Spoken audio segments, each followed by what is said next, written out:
Assalamualaikum warahmatullahi wabarakatuh. Waalaikumsalam warahmatullahi wabarakatuh. Ya, kami dari kelompok 7 dan ini video proyek akhir kami untuk mata kuliah sistem digital.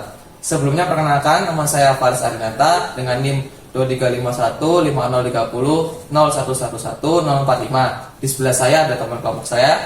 Saya Bagas Rabani dengan NIM 2351 5030 11111054. Saya Reza Dana Joyo dengan NIM 2351 5030 111048. Nama saya Ahmad Malamaki, nomor NIM saya 235 150 30 7111038. Nama saya Muhammad Hasan Fulkan Fikri dengan NIM 23 515 030 1111 052.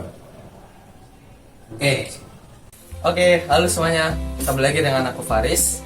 Di sini saya akan menjelaskan sebenarnya apa sih yang kami kerjain di proyek akhir sistem digital ini.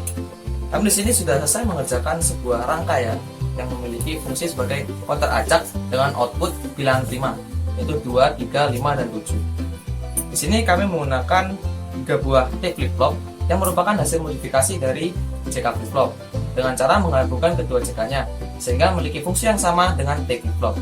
Terima kasih. Oke guys, selanjutnya kita membuat tabel kebenarannya.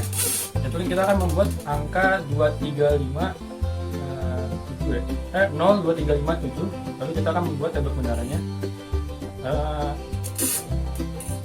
Lalu selanjutnya kita buat maps-nya, dan selanjutnya kita cuma sederhanakannya. Jadi untuk cara kerjanya sendiri, dari input yang kita dapat dari flip-flop, kita membuat gerbang sesuai persamaan yang sudah ada di tabel kebenaran. Di sini, kalau pada flip-flop yang ada di multisim, kita ganti di sini menjadi switch. Setelah sinyal dari memasuki gerbang masuk ke decoder, di sini kita pakai decoder, lalu outputnya muncul di segmennya ini. Nah, di sini saya akan menyebutkan bahan-bahan yang kami gunakan untuk merangkai rangkaian ini. Yang pertama adalah kami menggunakan flip-flop jenis JK, ada 3 flip-flop. Kemudian yang kedua adalah IC. Di sini kami menggunakan 3 IC, diantaranya adalah IC OR, IC N, dan juga IC NOT. Kemudian di sini kami juga menggunakan switch. Di sini kami menggunakan 1 switch. Kemudian selanjutnya kami menggunakan 7 segmen. Di sini kami menggunakan 7 segmen katoda. Kemudian di sini juga kami menggunakan power supply, digunakan untuk menyuplai power. Kemudian yang selanjutnya adalah kabel-kabel. Di sini kami menggunakan kabel tunggal dengan warna-warni. Tujuan dari warna-warna ini kami gunakan untuk mempermudah kami dalam merangkai rangkaian ini. Dan tidak lupa juga kami menggunakan decoder di sini. Sekian dari penjelasan saya. Oke, di sini kami akan menjelaskan beberapa kesalahan yang sudah ditampilkan. Pada awalnya memang di multisim kami mencoba untuk mensimulasikan di multisim dan ternyata itu berhasil untuk counter acak bilangan primanya. Jadi setelah dicoba di Tinkercad itu muncul cuman di clocknya itu tidak bergerak, jadi waktu di trigger itu ternyata tidak menghasilkan sama sekali, tapi tetap muncul itu angka 0. Sedangkan waktu di real life-nya atau di rangkaian aslinya ini itu bahkan yang muncul cuman bit di F-nya aja, jadi kami juga kurang tahu. Jadi setelah saya mungkin amati atau evaluasi, ini bisa terjadi karena beberapa hal.